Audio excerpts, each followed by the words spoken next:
en algunos casos resulta sarcásticamente cruel.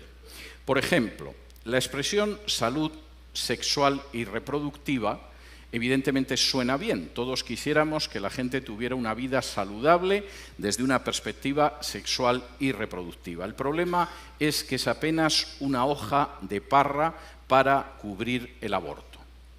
¿Qué ha significado, por ejemplo, en mi país de origen, en España, el que se aprobara esa ley de salud sexual y reproductiva? En el año 1986, cuando se aprobó, en España hubo 411 abortos. En todo el año, 411 abortos. Al año siguiente de la aprobación de la ley, en 1987, hubo 16.206 abortos. La cifra se disparó. Oigan, no crean que era tan mala cifra. 16.206. Desde hace más de una década en España se practica en torno a 100.000 abortos al año.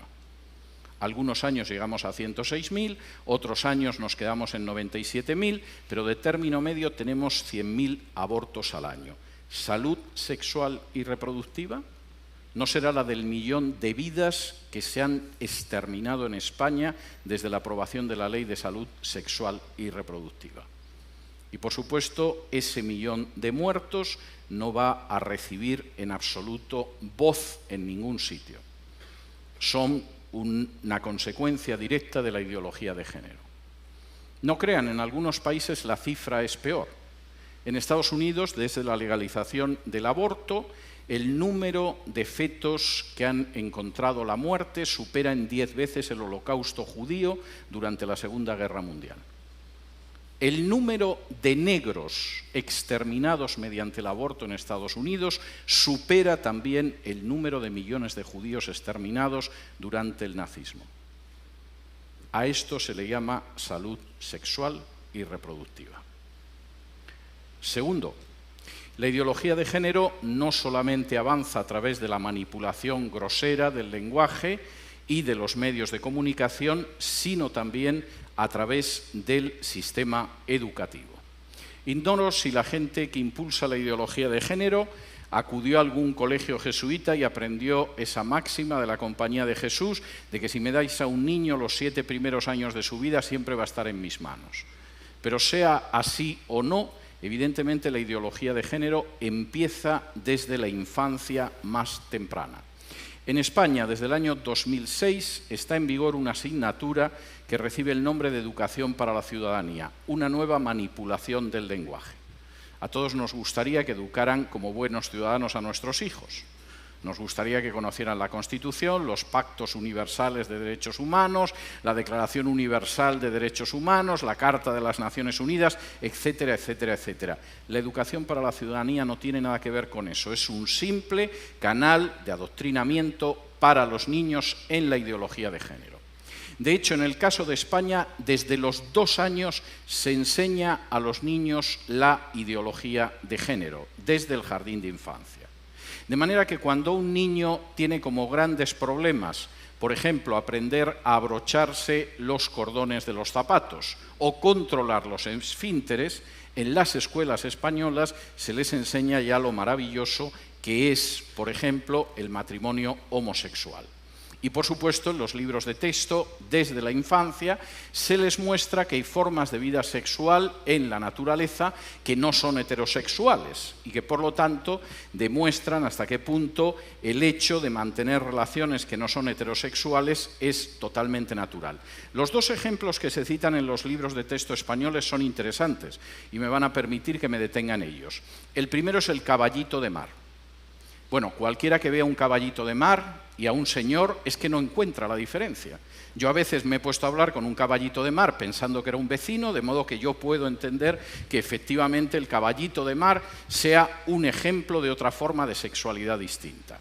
El caballito de mar es un animal cuya hembra pone los huevos y el macho incuba los huevos hasta que salen los caballitos de mar. ¿Cómo conseguiría la ideología de género que quede fecundada la hembra y que luego el huevo fecundado de la hembra pase al varón para que dé a luz? Es algo que ignoro. Es más, tampoco me quita el sueño saberlo.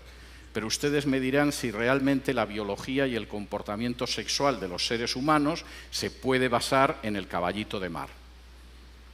El otro ejemplo es todavía más maravilloso, confieso que me crea auténtica emoción, porque es el caracol, que es bisexual. Y efectivamente todo el mundo sabe que hay seres humanos semejantes al caracol. Se arrastran, tienen cuernos y babean. Es algo en lo que no existe la menor diferencia.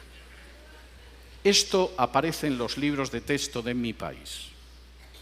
La sociedad heterosexual es absurda, procede de un pacto heteropatriarcal en el pasado que no aparece en ningún sitio y en realidad la prueba de que hay otras formas de sexualidad es la bisexualidad del caracol o el caballito de mar que resulta que cubre los huevos que ha puesto la hembra. En términos de campañas educativas esto es tremendo. Por ejemplo, en mi país, hace cosa de poco más de un año, en algunas regiones de España, por supuesto con dinero de los ciudadanos, se llevó a cabo una campaña pública que sobre todo cubría anuncios en estaciones de autobús y de metro, donde se veía a dos niños y dos niñas. Una niña tenía pene, otra niña tenía vagina, un niño tenía pene, otro tenía vagina. Para que supiéramos cuál era el niño con vagina, llevaba el pelito corto y lógicamente la niña con pene pues llevaba el pelo largo, con lo cual pues se suponía que nos enterábamos, y el lema del anuncio es: hay niños con pene y niñas con vagina, hay niños con vagina y niñas con pene. Como nadie sabe hasta ahora, dicho sea de paso. La respuesta de esto vino por parte de una ONG, que además es provida, que decidió sacar un autobús a la calle en el que ponía: los niños tienen pene, las niñas tienen vagina, que no te engañen.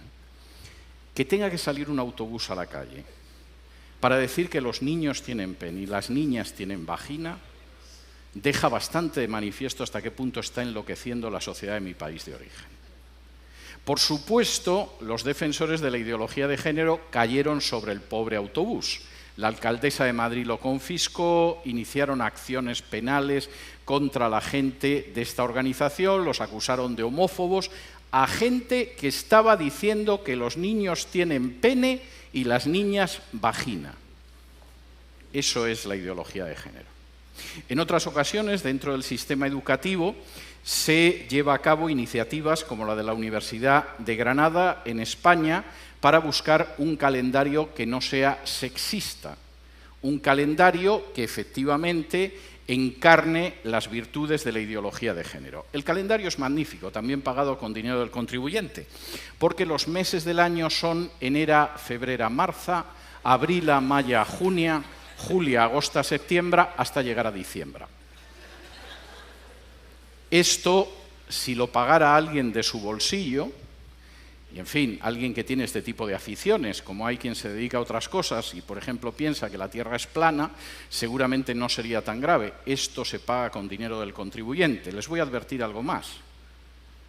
Si la ideología de género se implanta en este país, les van a vaciar los bolsillos para mantener a legiones de parásitos que hacen de la ideología de género su medio de vida y que se dedican a diseñar calendarios supuestamente no sexistas, porque el mes de mayo se ha convertido en maya, o que les van a decir que ahora resulta que los niños tienen vagina y hay niñas que tienen pene.